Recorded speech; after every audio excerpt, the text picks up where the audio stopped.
नमस्कार, स्वागत है आप सभी का जेजेएन न्यूज़ में। मैं हूं आपके साथ पूजा। जिस तरीके से जेजेएन न्यूज़ लगातार आपको हल्द्वानी की तस्वीरें दिखा रहा है और जो कुछ भी 2-3 दिनों से हुआ है हल्द्वानी में, उससे जो है 2-3 दिन तक अभी कर्फ्यू लगा हुआ है हल्द्वानी शहर में और कई लोग चोटिल हुए हैं। और आज उन्हीं कुछ चोटिल लोगों को, जो नगर निगम के चोटिल लोग हैं और जो अन्य लोग हल्द्वानी के चोटिल हुए हैं, उनसे आज मिलने के लिए जिला अध्यक्ष प्रताप बिष्ट और जो है राज्य दर्जा मंत्री यहाँ आ रहे हुए हैं। तो उनसे बात करेंगे हम, जानते हैं कि आगे स्थिति कैसी रहेगी और अब आगे जो है कब तक सामान्य स्थिति बनी रहेगी और उनका क्या कुछ कहना है और जो चोटिल हुए हैं उनके लिए क्या कुछ किया जा रहा है। तो चलिए बात करते हैं और आपको भी दिखाते हैं। तो इस वक्त जिलाध्यक्ष प्रताप बिष्ट जी हमारे साथ मौजूद हैं। सर से बात करते हैं। इस वक्त सर यहीं आए हुए हैं गांधी नगर में। नमस्कार सर। सर, जिस तरीके से हल्द्वानी में स्थिति बनी हुई है, कर्फ्यू लगा हुआ है, इंटरनेट सेवाएँ ठप हो गई हैं, क्या कहना चाहेंगे? और एक दुर्भाग्यपूर्ण कार्य परसों हुआ, जो हमारे नगर निगम की टीम गई थी अतिक्रमण को तोड़ने के लिए, तो उसमें एक सुनियोजित रूप से एक ऐसा कार्य हुआ जिसकी हम कठोर भर्त्सना भी करते हैं। उसके माध्यम से बहुत सारे अपने जो पुलिसकर्मी हैं वो चोटिल हुए और कई पत्रकार बंधुओं को बहुत गंभीर रूप से वो घायल हुए हैं और हॉस्पिटल में भी कुछ लोग एडमिट हैं। तो इन लोगों को देखरेख करने, और यहाँ भी अभी नगर निगम के कुछ कर्मचारी चोटिल हुए थे, तो उनसे घर में उनके पूछने के लिए कोई दिक्कत तो नहीं है। इसलिए हमारे पार्टी के कार्यकर्ता भी लगे हुए हैं और हम लोग भी लगे हुए हैं। और बीच में जितने भी लोग थे जिनको रात को भोजन नहीं मिला, उनको रात रात जा कर के हम भोजन दे रहे हैं। इसके साथ साथ ही कहीं पर किसी को ऐसी असुविधा ना हो, कोई पेशेंट हैं, कोई ऐसे लोग हैं जो इस कर्फ्यू में प्रभावित हों, तो ऐसे लोगों को भी जा कर के हम लोग सहायता देने का कार्य कर रहे हैं अभी वर्तमान समय में। सर, क्या लगता है कब तक स्थिति बेहतर हो पाएगी? अभी 10 से 4 बजे की छूट प्रशासन ने दी है और अभी शाम तक का ऐसा बातचीत हो रही है कि शायद इंटरनेट में भी खुलने का ऐसा प्रयास शुरू होगा। यदि स्थितियां सामान्य रहती हैं तो चीज़ें सामान्य होने की ओर को तेज़ी से बढ़ेंगी, ऐसा हमें आश्वासन मिला है प्रशासन की ओर से। शीघ्र ही हमें लगता है कि ये जो हमारा इस नगर का सौहार्द था, ये सौहार्दपूर्ण वातावरण दोबारा से बने और पुनः से जो है यहाँ की चीज़ें पटरी पर आ जाएँ। नमस्कार सर। नमस्कार सर, जिस तरीके से हल्द्वानी में स्थिति बनी हुई है और आज जो है यहाँ पे जो नगर निगम के जितने भी कर्मचारी थे उनको भी काफ़ी चोटें लगे हुए हैं, उनके भी देखने के लिए आए रहे हैं लगातार, और आज आप भी आए, क्या कहना चाहेंगे? देखिए, जो भी घटना हुई वो दुर्भाग्यपूर्ण थी और जिन लोगों में भी ये घटना में शामिल है उनको कठोर कार्रवाई उनके खिलाफ की जाएगी।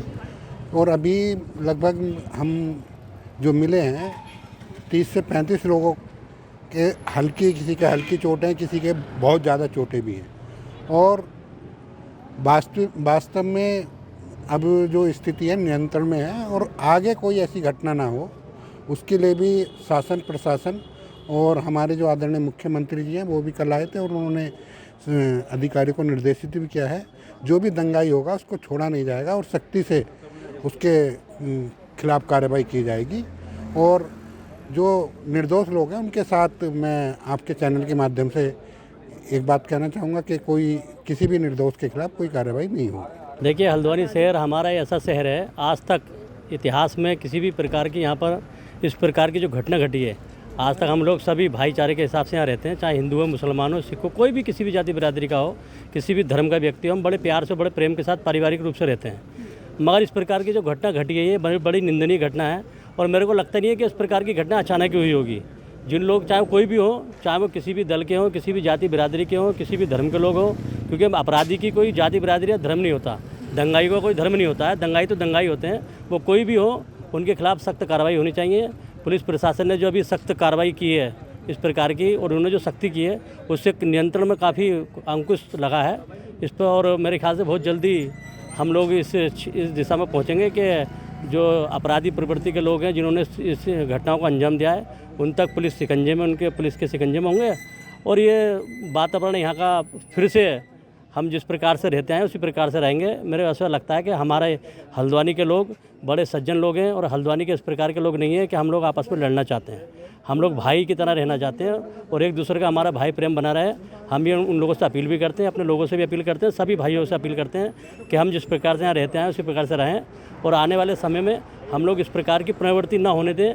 अपने समाज के, अपने क्षेत्र के लोग, अपने बुजुर्ग लोग और जो सम्मानित लोग हैं और जो राजनीतिक लोग करते हैं या जिस प्रकार के लोग सामाजिक सेवाएं में रहते हैं, अन्य किसी और में रहते हैं, धार्मिक सेवाओं में लोग रहते हैं, उनसे मेरा आग्रह है कि अपने क्षेत्र के लोगों को समझाएं और अपने क्षेत्र के लोगों को ये तालीम दें या शिक्षा दें कि भाई इस प्रकार की घटना ना हो क्योंकि हम लोगों का देखिए नुकसान इस घटनाओं से जो उपद्रव प्रकार के लोग होते हैं, जो दंगा कराने वाले लोग होते हैं, वो बड़ी जल्दी छिप जाते हैं और भाग जाते हैं, मगर उनमें नुकसान उन लोगों का होता है जिनका कोई लेना देना नहीं होता। मेरे ख्याल से अभी बेचारे जो ये मृत्यु को प्राप्त हुए जो लोग हैं, मेरे ख्याल से उसमें से कोई ऐसा नहीं होगा जो वो दंगई होगा, वो मगर वो इस प्रकार की चपेट में आ गया होगा तो बेचारा वो चला गया हो।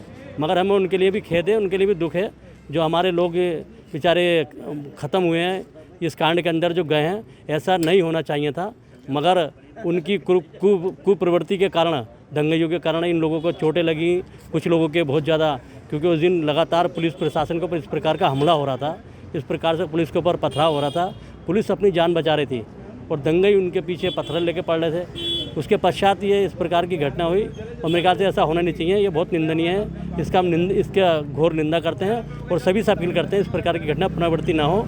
सभी से पुनः अपील करने के साथ हम कहते हैं कि सभी लोग अपने भाईचारा बनाए रखें।